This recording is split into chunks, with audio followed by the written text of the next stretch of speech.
बिस्मिल्लाहिर्रहमानिर्रहीम। स्टूडेंट्स, आज हम लोग चैप्टर नंबर 12 इलेक्ट्रोस्टैटिक्स का लेक्चर नंबर 3 पढ़ेंगे और आज हमारा टॉपिक है electric field and lines of forces. तो बच्चों, हमारा पहला MCQ, a charge particle is moving in a uniform electric field for the motion of the particle due to the field which quantity has a constant non zero value. एक charge uniform electric field में move कर रहा है। अगर वो uniform electric field में move कर रहा है तो इन गिवन पैरामीटर में से कौन सा पैरामीटर या कौन सी क्वांटिटी जो होगी वो नॉन जीरो भी होगी और वो कांस्टेंट भी होगी। तो बच्चों, क्योंकि हमारा फील्ड क्या है, यूनिफॉर्म फील्ड है। यूनिफॉर्म फील्ड का मतलब है यहाँ पर जो इलेक्ट्रिक फोर्स लग रही है वो भी यूनिफॉर्म होगी। इलेक्ट्रिक फोर्स लग रही है तो एक्सेलरेशन भी प्रोड्यूस होगा, क्योंकि फोर्स प्रोड्यूसेस एक्सेलरेशन और इलेक्ट्रिक फोर्स कांस्टेंट होने की वजह से एक्सेलरेशन भी बेटा क्या हो जाएगा, हमारे पास कांस्टेंट हो जाएगा और उसकी वैल्यू होगी जो कि नॉन जीरो हो जाएगा। तो हमारे पास ऑप्शन अल्फा करेक्ट हो गया। और हमारे पास इसके अगर एक्सप्लेनेशन देखें तो formula F equals to Q E, और ये फोर्स कांस्टेंट है। क्यों कांस्टेंट है? क्योंकि हमारा इलेक्ट्रिक फील्ड यूनिफॉर्म है। और यहाँ से अगर आप F की वैल्यू पुट करें M में इक्वल्स टू क्यू ई और A मालूम करेंगे तो A आ जाएगा क्यू ई बाय M। जैसे हमने आपको पहले बताया कि हमारा फील्ड यूनिफॉर्म है।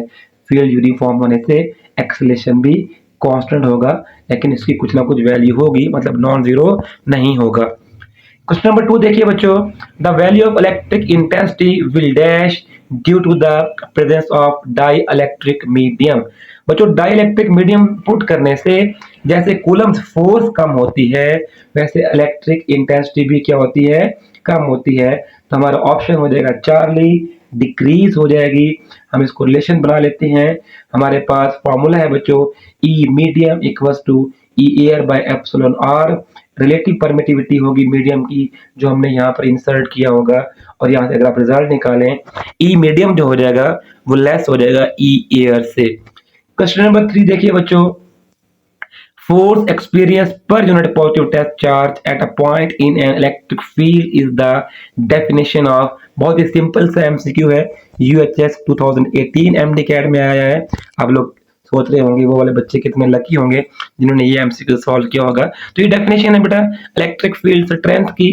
तो हमारे पास जो है ऑप्शन चार्ली करेक्ट हो गया, और इसकी एक्सप्लेनेशन बिल्कुल formula E is equal to F by Q naught, force per unit charge, electric field strength, Charlie option. Question number 4, electric intensity is a vector quantity and its direction is. क्योंकि बेटा electric intensity का जो formula है वो है E equals to F by Q naught. तो electric intensity की direction वही होगी जो कि फोर्स की होगी। तो इस तरह से हमारा डेल्टा ऑप्शन करेक्ट होता है। क्वेश्चन नंबर बेटा हमारे पास देखिएगा 5, an isolated charge point particle produces an electric field. एक चार्ज पार्टिकल है जो अपना इलेक्ट्रिक फील्ड E बनाता है, और उसका जो फासला है 2 मीटर बताया गया है। 2 मीटर फासले पर चार्ज जो है वो इलेक्ट्रिक फील्ड E बना रहा है। At a point 1 metre from the particle, उस पार्टिकल से 1 मीटर अगर फासला हो जाए तो फिर हमारे पास इलेक्ट्रिक फील्ड की इंटेंसिटी क्या रह जाएगी। तो बच्चों इसमें 2 तरीके हैं। पहला तरीका तो ये है कि अगर आप देखें डिस्टेंस जो है बेटा वो हाफ हो गया है। अगर डिस्टेंस हाफ हो जाए तो हमारे पास जो है फिर आंसर क्या आएगा, इलेक्ट्रिक फील्ड जो है वो 4 टाइम बढ़ जाएगा। इसको हम सॉल्व करके देख लेते हैं बच्चों। हमारे पास E1 के लिए, पहले केस के लिए KQ1 बाय आर स्क्वायर, और सेकंड के लिए KQ बाय R2 स्क्वायर। अब जो पहले हमारे पास इलेक्ट्रिक फील्ड की वैल्यू दी हुई बेटा वो E दी हुई है और डिस्टेंस R2 दिया हुआ है, लेकिन हम इन दोनों को डिवाइड करके एक रिलेशन बना लेते हैं E1 बाय E2। तो अब K से K कैंसिल हो जाएगा, Q से Q कैंसिल हो जाएगा। जब डिवाइड करेंगे, रेशियो लेंगे, तो फॉर्मूला बनेगा R2 square by R1 square. Values put करें बेटा, R2 हमें 1 गिवन है और हमें E1 को E कहा गया है, तो E1 की जगह पर E पुट करेंगे, R2 की जगह पर बेटा आप 1 पुट करेंगे, R1 की जगह पर आप 2 पुट करेंगे, E2 फाइंड करना है। सॉल्व करेंगे, आंसर बेटा क्या आएगा हमारे पास 4E आ जाएगा। क्वेश्चन नंबर 6 देखिएगा, the electric field strength between a pair of plates is E। 2 plates के दरमियान इलेक्ट्रिक फील्ड की स्ट्रेंथ E है। If the separation of the plate is doubled and the potential difference between the plate is increase by factor of 4। Distance double कर दें और जो potential difference है वो 4 टाइम बढ़ा दें, तो न्यू फील्ड स्ट्रेंथ बेटा क्या होगी, ऑप्शन क्या है बेटा हमारे पास चार्ली ऑप्शन है 4e। इसको अगर हम सॉल्व करें तो मतलब formula E is equal to del V by del R।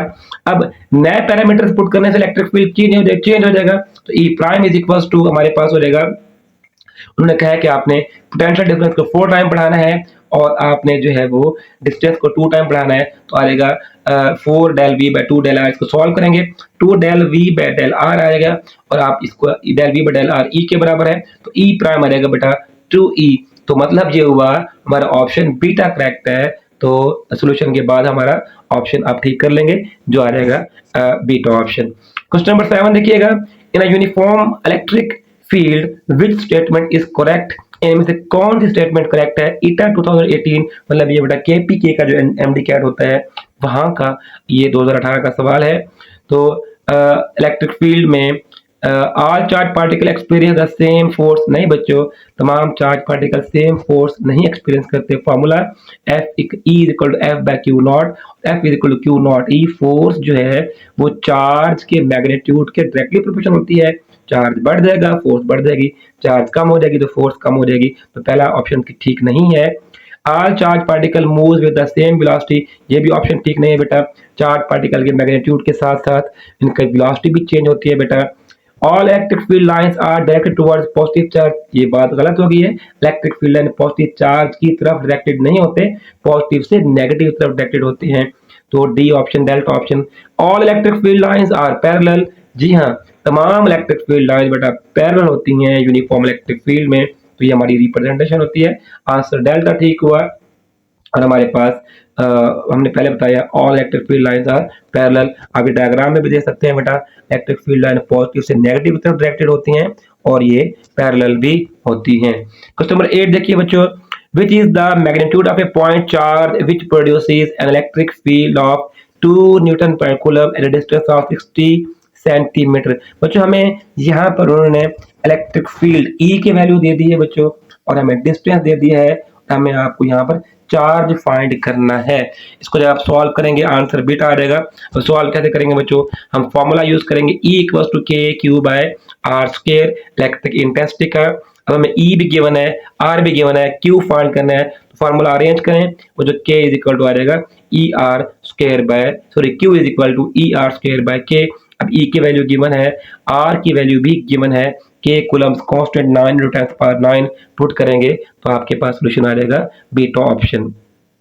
Question number 9 देखिएगा, the potential gradient between the two charge plates having separation of 0.5 centimetre and potential difference of 12 volt is. Potential gradient की बेटा हमें value दे दी है, तो पहले इसका answer check कर लेते हैं बेटा। आंसर हमारे पास क्या आएगा, delta option. Potential gradient given है और डिस्टेंस गिवन है, पोटेंशियल डिफरेंस मालूम करना है। वो जो पोटेंशियल ग्रेडियंट का मतलब क्या है, पोटेंशियल ग्रेडियंट का मतलब बेटा हमें इलेक्ट्रिक फील्ड की वैल्यू बता दी है, तो आप फॉर्मूला यूज करेंगे E is equal del V by del R और सॉल्व करेंगे। क्वेश्चन नंबर 10 देखिएगा, 2 point particles, one with charge plus 8 × 10⁻⁹ coulomb and the other with charge -2 × 10⁻⁹ coulomb are separated by 4 metre. 2 point charges का magnitude given है और उनका फासला 4 metre है। The electric field in newton per coulomb midway between them, तो उनके दरमियान का जो फासला है वहां पर आपने इलेक्ट्रिक फील्ड मालूम करना है। तो बच्चों इलेक्ट्रिक फील्ड 2 पॉइंट चार्जेस की वजह से दरमियान में सेंटर पॉइंट पे, तो ऑप्शन तो हमारा डेल्टा आ जाएगा। देखते हैं बेटा सॉल्व कैसे करते हैं। हमारे पास इलेक्ट्रिक फील्ड जो नेट होगा मिड पॉइंट पे, वो पहले चार्ज पार्टिकल से मिड तक की इलेक्ट्रिक फील्ड, दूसरे चार्ज पार्टिकल से भी मिड तक की इलेक्ट्रिक फील्ड मालूम करके दोनों को ऐड कर देंगे। इलेक्ट्रिक फील्ड का फॉर्मूला E1 के लिए KQ1 bye R square, E2 के लिए KQ2 बाय आर स्क्वायर, और यहाँ से R की जगह पर R/2 क्यों पुट किया है, क्योंकि दोनों के मिड में हमने जो है वो इलेक्ट्रिक फील्ड मालूम करनी है। जब दोनों के मिड में इलेक्ट्रिक फील्ड मालूम करनी है तो डिस्टेंस जो पहले R था अब वो R/2 हो जाएगा। तो दोनों फॉर्मूलाज में R/2 पुट करेंगे और सेकंड भी R/2 पुट करेंगे। तो इसको जब सॉल्व करेंगे 2 का स्क्वायर 4 और ये 4 ऊपर जाएगा, 4 ऊपर जाने के बाद दोनों हमारे पास मॉडिफाई होकर ये कंडीशन आ जाएगी। अब अगर आप देखें इन दोनों फॉर्मूलाज में जो कॉमन है वो फैक्टर हम कॉमन ले लेते हैं। वो कॉमन बेटा क्या है हमारे पास, 4K by R square common लेंगे तो हमारे पास बाकी जो बचेगा वो Q1 प्लस Q2 हाफ बचेगा। अब इस फॉर्मूला में हमारे पास तमाम पैरामीटर्स गिवन है कि कूलम्स कांस्टेंट Q1 गिवन है, Q2 गिवन है और R भी गिवन है जो कि 4 है। इसको सॉल्व करेंगे बेटा तो हमारे पास आंसर क्या आ जाएगा, डेल्टा। क्वेश्चन नंबर 11 देखिएगा, if del V by del R potential gradient then the intensity of electric field at a point is। तो बेटा del V by del R को पोटेंशियल ग्रेडियंट कहते हैं, तो इलेक्ट्रिक फील्ड का फॉर्मूला में से कौन सा बनेगा, तो बेटा जी ये बनेगा हमारे पास बीटा ऑप्शन जो है E is equal to minus del V by del R। बेटा हमारा ये आंसर होगा। ये भी डेफिनेशन है, ये भी एक फॉर्मूला है जो आपने याद करना है, मेमोरी बेस्ड एमसीक्यूज था, ईटा 2015 में आया हुआ। Question number 12, the unit of electric field is Newton per coulomb, volt by meter, joule by coulomb meter और all of these। तो देख लेते हैं बच्चों, हमें तो पहला भी ठीक लग रहा है, दूसरा भी ठीक लग रहा है, तीसरे के बारे में देखते हैं ये कैसे आता है। तो अगर आप देखें एक्सप्लेनेशन आंसर आएगा ऑल ऑफ दीज, तो जो पहला आंसर है न्यूटन पर कूलम वो आता है E equal to F by Q से, फोर्स का न्यूटन, चार्ज का कूलम, ये भी ठीक हो गया। और इलेक्ट्रिक इंटेंसिटी का दूसरा फार्मूला क्या है, E equal to del V by del R, तो V का वोल्ट, R का मीटर, तो बीटा ऑप्शन भी करेक्ट हुआ। अब चार्ली के बारे में देखते हैं, चार्ली कैसे ठीक हो सकता है। तो अगर हम देखें जो दूसरी इक्वेशन है इसमें जो V है वो बराबर होता है W by Q, work done per unit charge, work का जूल, चार्ज कूलम, तो V का यूनिट जूल बाय कूलम। अगर आप पुट करेंगे इक्वेशन नंबर 2 में, तो इक्वेशन नंबर 2 से बेटा फिर हमारे पास आ जाएगा E is equal to joule by coulomb into metre, तो ये यूनिट भी हमारे पास यहाँ से निकल सकता है। क्वेश्चन नंबर बेटा 13 देखिएगा, in the direction indicated by electric field line, अगर कोई इलेक्ट्रिक फील्ड लाइन डायरेक्शन बता रही हो तो इन चारों में से कौन सा ऑप्शन ठीक हो सकता है, द पोटेंशियल मस्ट डिक्रीज।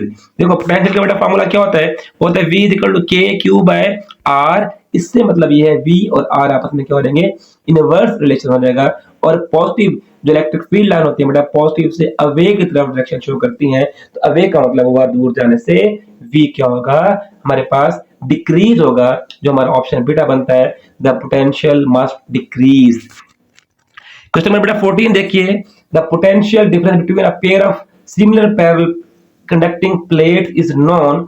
दो कंडक्टिंग प्लेट्स के दरमियान हमें पोटेंशियल डिफरेंस डेल V की वैल्यू पता है, what additional information is needed in order to find the electric field strength।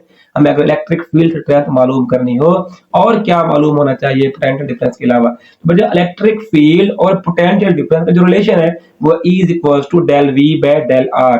अगर हमें डेल V गिवन है मतलब पोटेंशियल डिफरेंस गिवन है, तो हमें R पता होना चाहिए, और R क्या है, सेपरेशन बिटवीन द प्लेट्स। हमारा ऑप्शन अल्फा करेक्ट होगा। तो अब अल्फा ऑप्शन क्या है, separation of the plates by this formula. Question number 15 देखिएगा, the negative gradient of electric potential is also called. ये भी बहुत आसान सा मेमोरी बेस्ड एमसीक्यू था, ईटा तो 2012 का एमसीक्यू था। तो बेटा हमारे पास वो क्या होता है, electric field intensity, beta option हमारा करेक्ट हो गया। वो तो ये तो कुछ आसान से एमसीक्यूज थे जो कि पास्ट एमटीकैट पेपर में आ चुके हैं। नेक्स्ट लेक्चर में हम इलेक्ट्रिक फील्ड लाइंस के कुछ मजीद कॉन्सेप्चुअल एमसीक्यूज देखेंगे। हमारे पास यहाँ पर ये लेक्चर इख्तिताम पजीर हुआ।